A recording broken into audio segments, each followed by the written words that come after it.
Bem-vindos ao Open Cloud Daily. Eu sou a Nova. E eu sou o Aloy. Esse é o Open Cloud Daily, 9 de abril de 2026. 6 histórias hoje e o leque é genuinamente amplo. Temos profundidade de infraestrutura de um lado, autoridade médica de inteligência artificial do outro, e tudo no meio merece sua atenção. Nova, vamos começar pelo lançamento. Vamos lá. E quero ser direto sobre que tipo de lançamento esse é, porque é fácil subestimá-lo se você estiver escaneando um Changelog em busca de um grande EADLINE. O 2026.4.9 vai fundo em um problema que qualquer pessoa que esteja rodando o OpenCloud por um tempo significativo já sentiu sem necessariamente conseguir articular claramente a burridade do contexto antigo. Vamos começar pelo problema antes de chegarmos à solução. Quando você roda uma sessão de agente por um período prolongado, o OpenCloud faz compactação de contexto. Ele pega o histórico completo do que foi dito e feito e comprime uma representação densa e estruturada dos pontos importantes. Esse processo é necessário. Sem ele, as contexto Windows transbordam e sessões longas se tornam impossíveis. Mas tem um custo real, a compactação é loss. Decisões específicas, caminhos de arquivos específicos, a palavra exata de uma troca particular. Essa granularidade é suavizada. E quanto mais antigo o material, mais é suavizado. Se você está rodando o OpenCloud há 3 meses, seu contexto do mês 1 é um esboço do que costumava ser. Sob o sistema antigo, não havia recurso. Uma vez que algo é compactado, é compactado. Você perde a textura e não há nada que possa fazer. Esse é exatamente o problema que a faixa de backfill resolve. O comando é reinarnes, PS e o que ele faz é pegar seus arquivos de memória diária existentes, as notas que seu agente tem escrito no disco ao longo de semanas e meses, e rodá-las de volta pelo pipeline de Dreaming. O pipeline de Dreaming é o mesmo processo que trata material novo de sessão. Ele extrai fatos duráveis, constrói representações de cena, identifica o que deve ser promovido para a memória de longo prazo.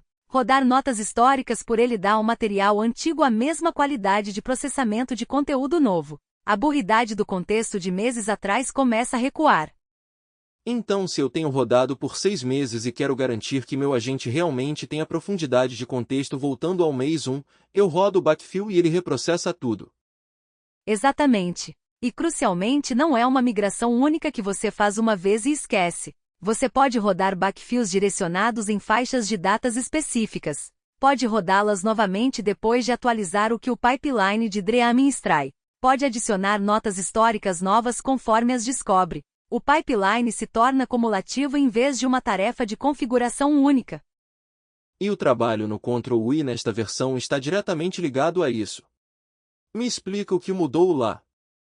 A visão de diária existia antes do 2026.4.9. Era uma lista cronológica bem plana. O que é novo é navegação por timeline e visibilidade real do estado de processamento de cada entrada. Antes você podia ver que entradas existiam, mas entender quais tinham sido processadas em summaries de Dreaming, quais estavam pendentes, quais cenas estavam na fila para promoção em memória durável. Isso exigia garimpar logs ou rodar comandos. A nova visão de diário traz tudo isso diretamente na interface. Os Promotion Winks mostram o que está prestes a mover de short term para memória durável antes de acontecer. Controles de backfill e reset estão na interface. Você pode olhar qualquer ponto na timeline e ver o estado completo do pipeline. Isso é genuinamente útil entender qual contexto foi processado versus o que ainda está pendente ao tipo de visibilidade que muda como você gerencia desplegues de agentes de longa duração. Quero dar um passo atrás e pensar sobre o que o recurso de backfill realmente significa para a forma como as pessoas usam assistentes de inteligência artificial em escala, porque acho que as implicações vão além da descrição técnica. Qual é o enquadramento mais amplo?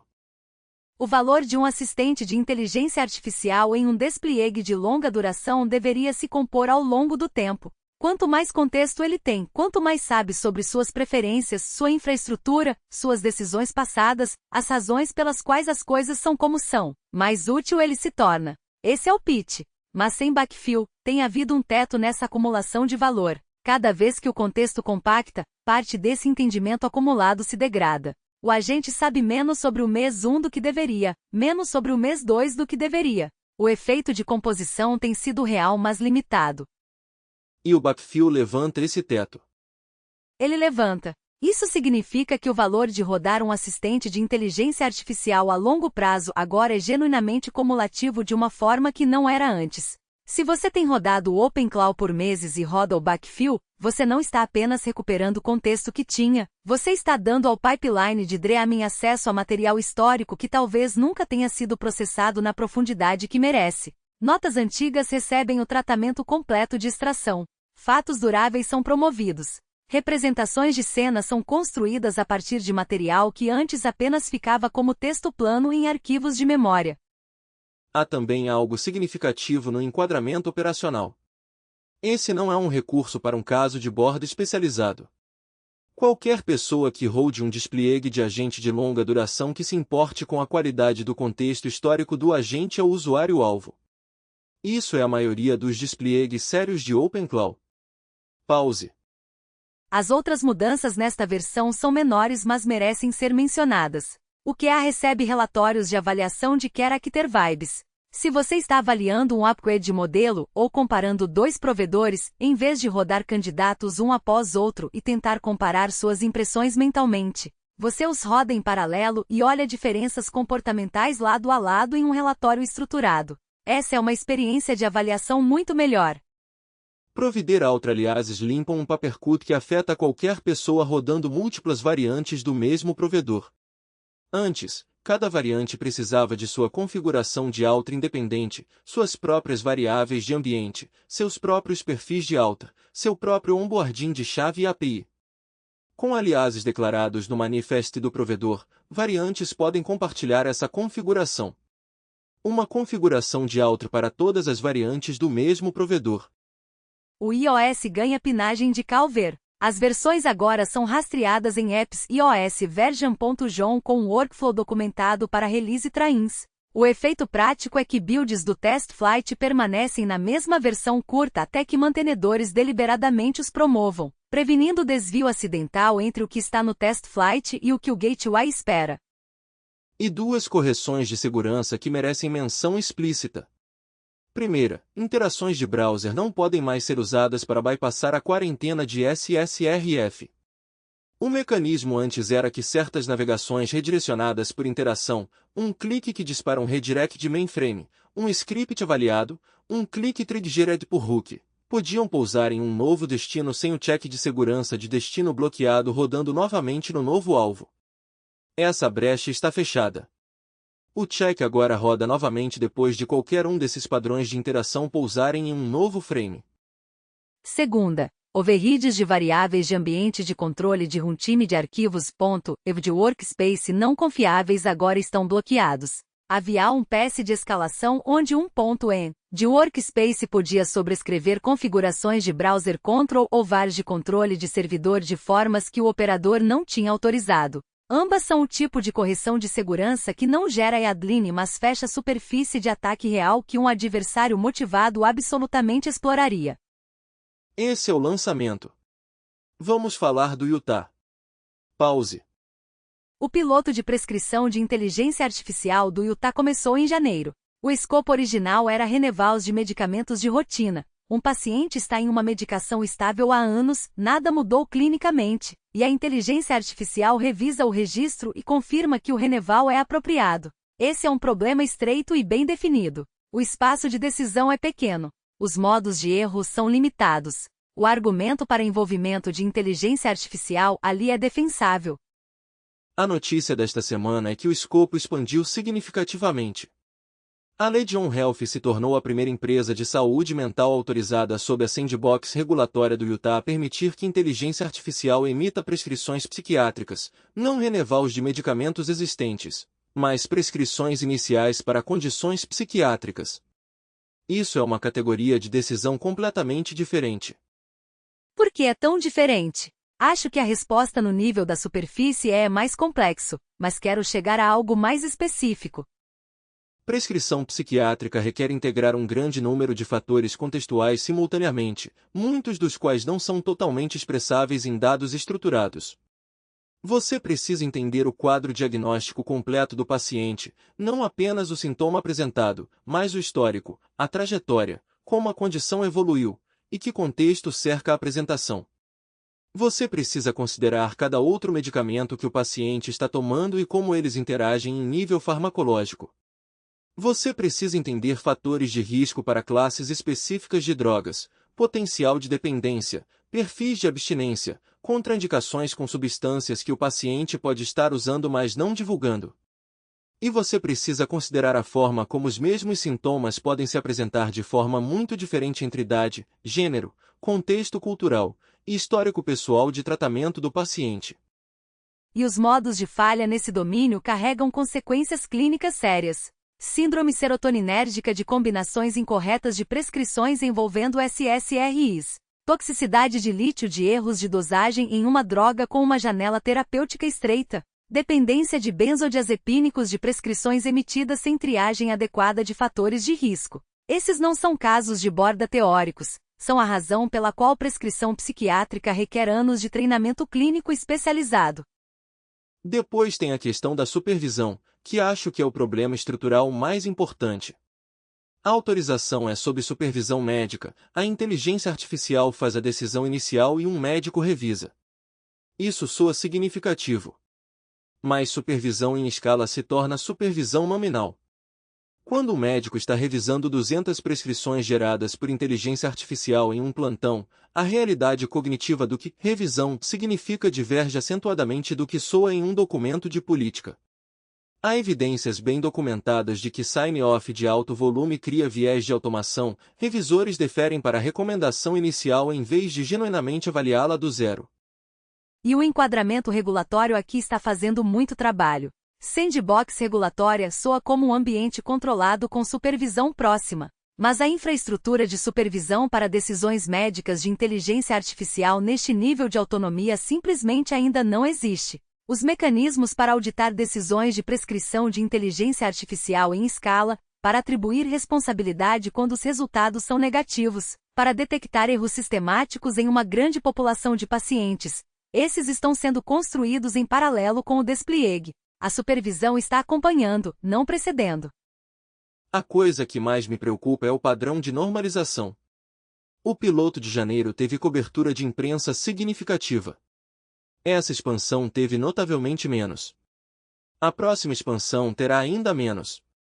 O escopo da autoridade médica de inteligência artificial está crescendo em incrementos, cada um individualmente justificável, o quadro cumulativo não sujeito ao mesmo escrutínio que o anúncio inicial.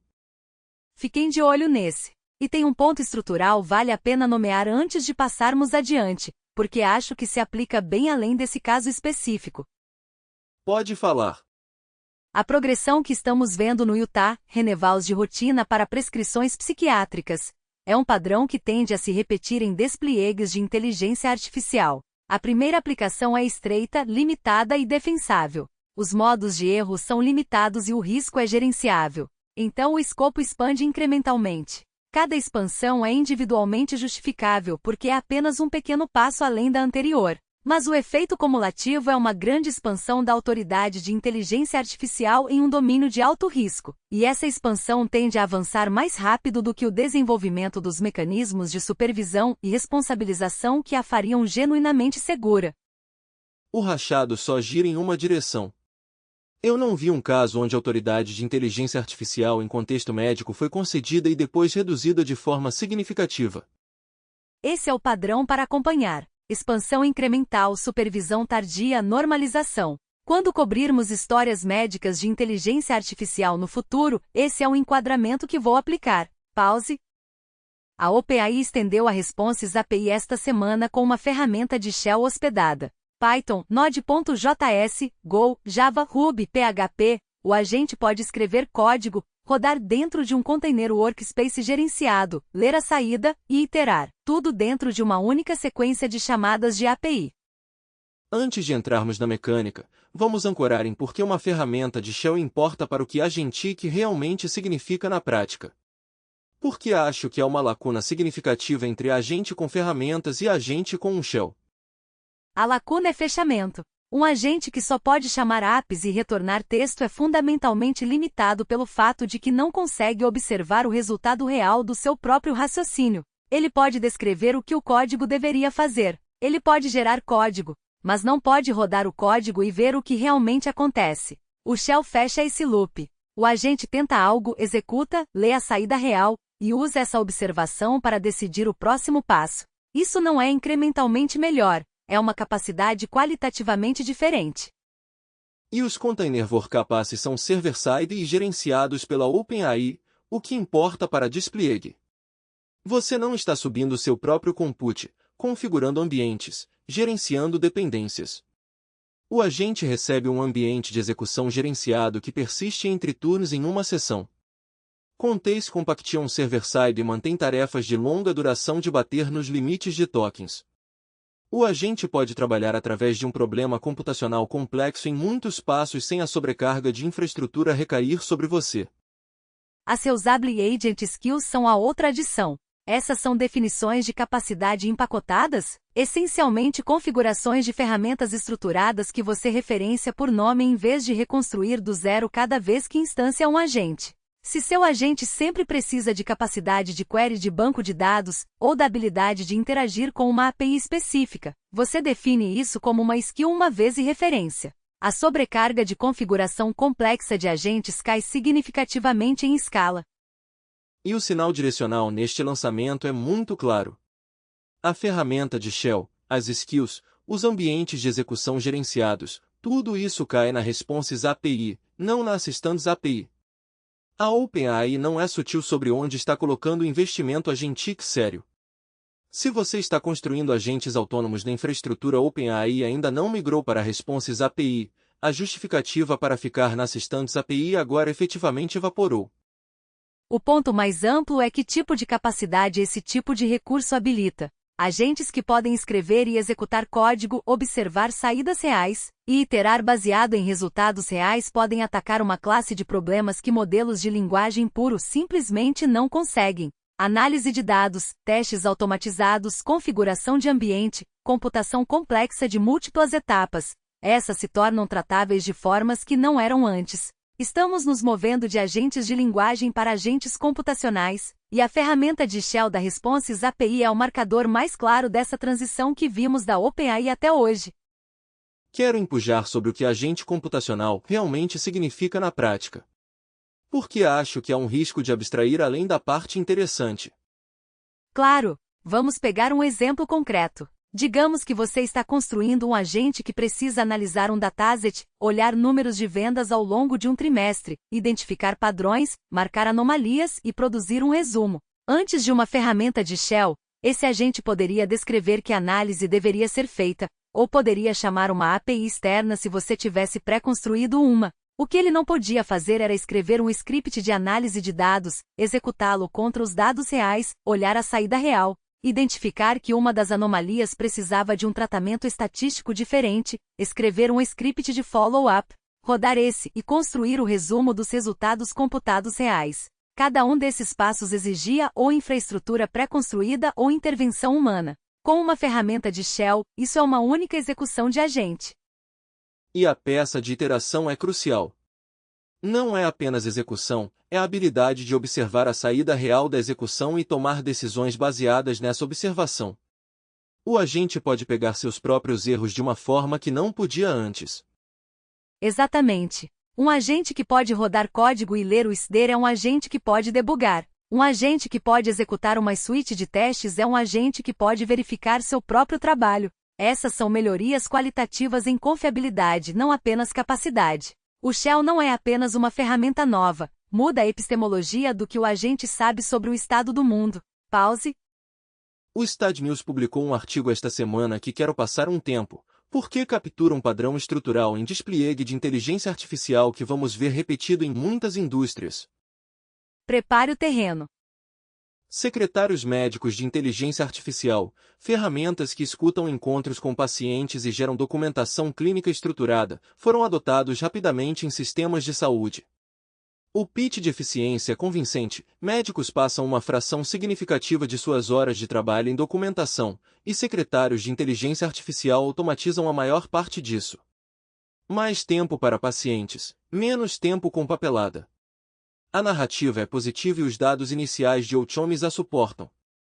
A descoberta do Stat News é que tanto seguradoras de saúde quanto sistemas hospitalares agora reconhecem privadamente que secretários de inteligência artificial estão aumentando custos de saúde. O mecanismo é o que eles estão chamando de intensidade de codificação, e é importante entender exatamente o que isso significa. Em uma nota clínica típica gerada por médico, o Dr. documenta a informação clínica essencial. Eles podem notar o que é significativo e omitir ou subestimar detalhes que são tecnicamente faturáveis, mas não mudam a narrativa clínica. Documentação humana é seletiva. Secretários de inteligência artificial não são seletivos. Eles capturam tudo mencionado no encontro com o paciente e codificam a visita baseado em tudo presente no registro. Codificação mais completa significa sinistros de reembolso mais altos. Um estudo no artigo encontrou que secretários de inteligência artificial economizaram 16 minutos por plantão de 8 horas enquanto aumentavam despesas de visita. Essa é uma proporção de troca terrível se o objetivo é eficiência sistêmica. Mas a estrutura de incentivos em cada nível da cadeia aponta para longe da correção. Hospitais estão recebendo mais receita dos mesmos encontros com pacientes porque a documentação é mais completa e o faturamento é mais completo. O CFO do hospital vê reembolso mais alto e não tem incentivo financeiro para mudar nada. Vendedores de secretário recebem renovações de contrato porque equipes de finanças do hospital estão satisfeitas. Seguradoras sabem que custos agregados estão subindo, mas enfrentam um problema severo de atribuição. Há tanto ruído em dados de custos de saúde que isolar a contribuição do secretário de inteligência artificial de tudo mais é analiticamente muito difícil. E nenhum ator individual está fazendo nada de errado. Cada entidade na cadeia está tomando decisões localmente racionais. É isso que torna esse padrão particularmente persistente. Não há um mau ator para apontar, nenhuma decisão única para reverter. O sistema está simplesmente otimizando para a métrica pela qual é recompensado, e na saúde americana, a métrica medida é códigos de faturamento.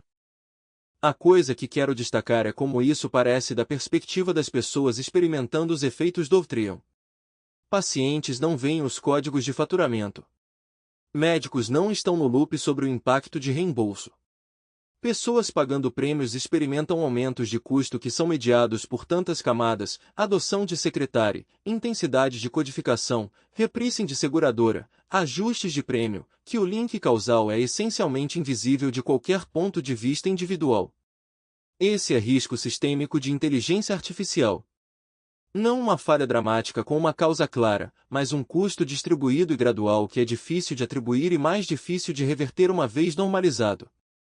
E a lição para futuros despliegues é que inteligência artificial vai tornar isso mais eficiente, precisa ser especificado mais cuidadosamente. Eficiente em qual métrica?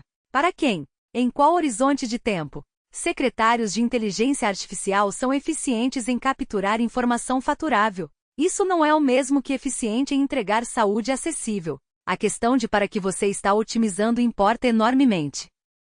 Deixe-me adicionar mais uma camada, porque acho que há um elemento preditivo aqui que vale a pena destacar. Pode falar. A história dos secretários de inteligência artificial é um caso onde o despliegue precedeu qualquer tentativa séria de modelar os efeitos de segunda ordem. O ganho de eficiência era visível e mensurável. A inflação de custo era difusa, atrasada e difícil de atribuir. A lição não é apenas sobre secretários de inteligência artificial especificamente, é sobre o padrão geral de desplegar sistemas de inteligência artificial em ambientes econômicos complexos e assumir que os efeitos de primeira ordem são a história completa. Os efeitos de primeira ordem da adoção de secretário de inteligência artificial eram reais, tempo de documentação diminuiu, satisfação de médicos com carga administrativa melhorou. O efeito de segunda ordem, intensidade de codificação impulsionando inflação de custo, era invisível até ter escalado através de milhares de sistemas de saúde. E nesse ponto o problema está embedded em contratos, em infraestrutura de faturamento, nas expectativas de departamentos de finanças hospitalares. Reverter não é uma decisão de produto, requer renegociação de relacionamentos econômicos inteiros através da cadeia de suprimentos de saúde. É por isso que o momento de fazer as perguntas de segunda ordem é antes do despliegue, não depois. Quais são todas as métricas que este sistema otimizará, incluindo as que não pretendemos? Quem se beneficia em cada estágio, e quem absorve os custos? Quais são os loops de feedback, e eles empurram o sistema em direção ao comportamento que queremos ou para longe dele?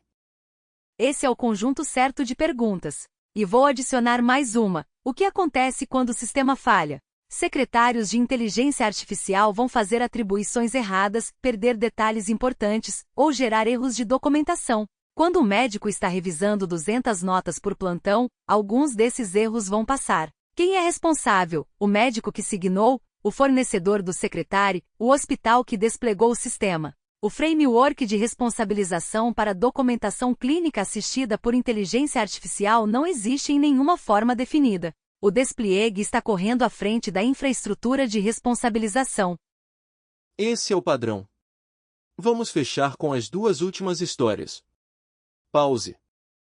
Duas histórias mais curtas para fechar.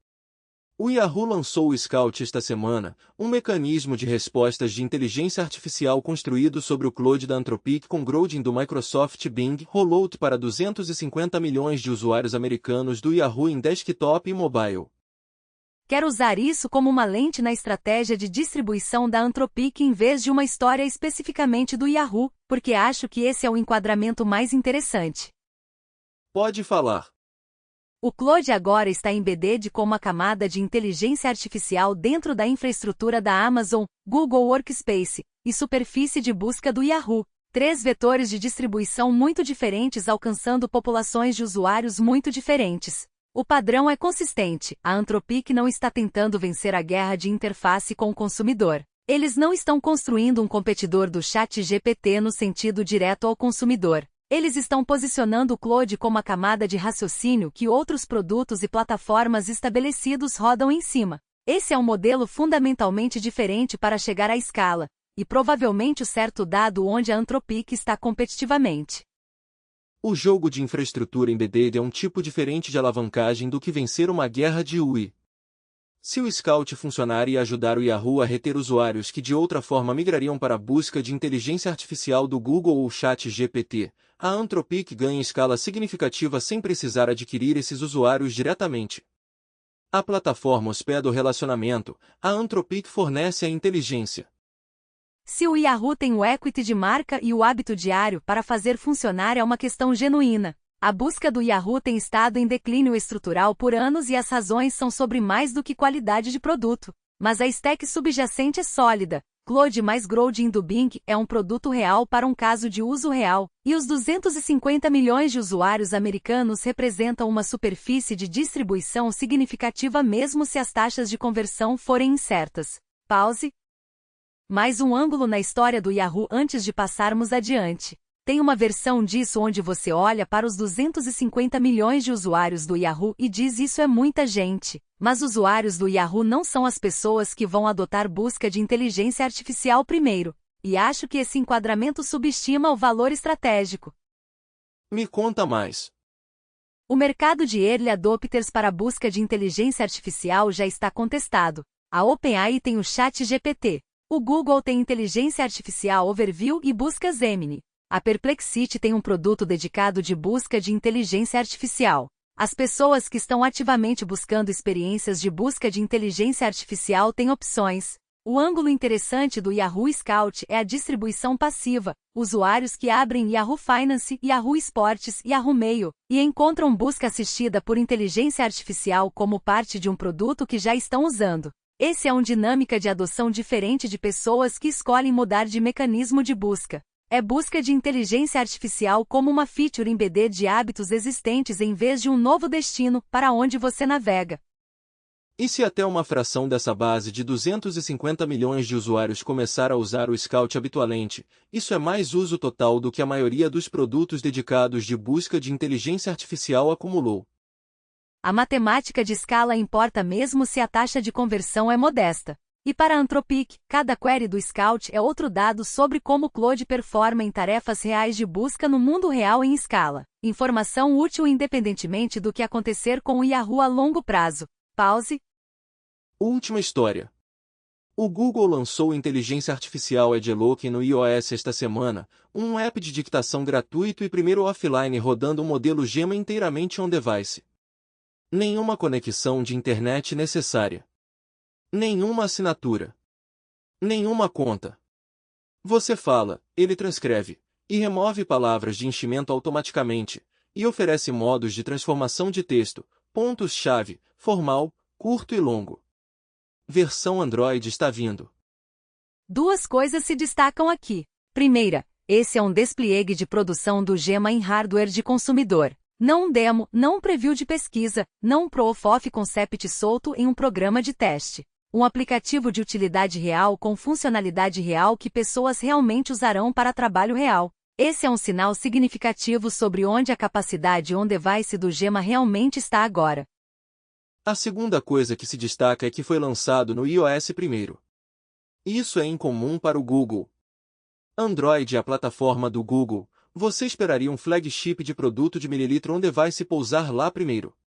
O fato de o iOS ter gotten a primeira release sugere algo sobre onde a história de despliegue do Gemma on-device está mais madura hoje, e possivelmente sobre qual população de usuários o Google quer alcançar com um sinal inicial de produção.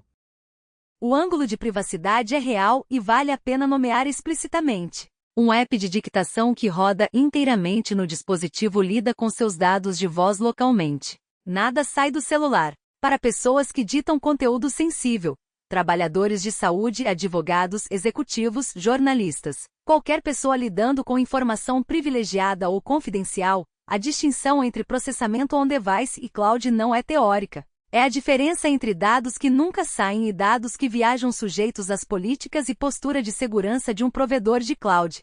Processamento on-device elimina uma categoria inteira de risco. E o ponto mais amplo é que a história de capacidade de inteligência artificial on-device está se movendo mais rápido do que a maioria das pessoas atualmente apreciam. As restrições que tornavam modelos de linguagem sérios on-device impraticáveis 18 meses atrás, poder de processamento, largura de banda de memória, latência, vida de bateria, estão todas se afrouxando. Inteligência artificial Edgelock é um data point, mas o que ele sinaliza é que o Google estava confiante o suficiente na capacidade para lançar como um utilitário gratuito, sem necessidade de conta. Isso é uma calibração significativa de onde a confiança de produção realmente está. Quero conectar isso de volta a algo que tocamos antes, que é a divergência entre inteligência artificial cloud e inteligência artificial edge como categorias de produto. Inteligência artificial cloud é mais capaz, você está atingindo modelos de fronteira com contexto Windows completos e o orçamento de compute completo. Mas inteligência artificial edge tem propriedades que inteligência artificial cloud estruturalmente não pode igualar. Latência zero, nenhuma dependência de rede, nenhum dado saindo do dispositivo, nenhum custo de API por query, nenhum risco de interrupção de serviço. Para certos casos de uso, essas propriedades não são apenas nice to haves, são requisitos. Dictação é um bom exemplo de um caso onde propriedades de inteligência artificial edge são requisitos para um segmento significativo de usuários. A latência importa, você quer transcrição em tempo real, não um round-trip cloud de meio segundo. A privacidade importa, dados de voz capturados e enviados a um servidor são um perfil de risco fundamentalmente diferente de dados de voz processados localmente. E a independência de rede importa, você quer que isso funcione em um avião, em um hospital com conectividade limitada, em qualquer lugar onde você realmente está fazendo o trabalho. O que inteligência artificial Edgelock demonstra é que o Gemma é capaz o suficiente no hardware mobile atual para entregar essas propriedades sem sacrifício significativo de qualidade para uma tarefa do mundo real. Esse é o benchmark que importa. Não um modelo pequeno pode rodar em um celular, sabemos disso há um tempo. Mas pode rodar bem o suficiente para que as pessoas realmente escolham em vez de um produto cloud para algo que se importam. A resposta é cada vez mais sim, e a trajetória só vai em uma direção a partir daqui. Esse é o episódio. O backfill de memória e a timeline do diário do OpenCloud 2026.4.9. A expansão do Utah para prescrições psiquiátricas por inteligência artificial. O ambiente de shell da Responses API da OpenAI. O problema de inflação de custos dos secretários de inteligência artificial e a estrutura de incentivos que o sustenta. O Yahoo Scout no Cloud. E o Dictation Gema Offline do Google pousando no iOS. Notas completas do show e links das fontes em tobianfitnessteste.com. Tudo está lá, os artigos que referenciamos, as notas de lançamento, a pesquisa. E se você quiser a transcrição completa do episódio de hoje, ela está disponível no site hoje. Voltamos em breve. Até lá!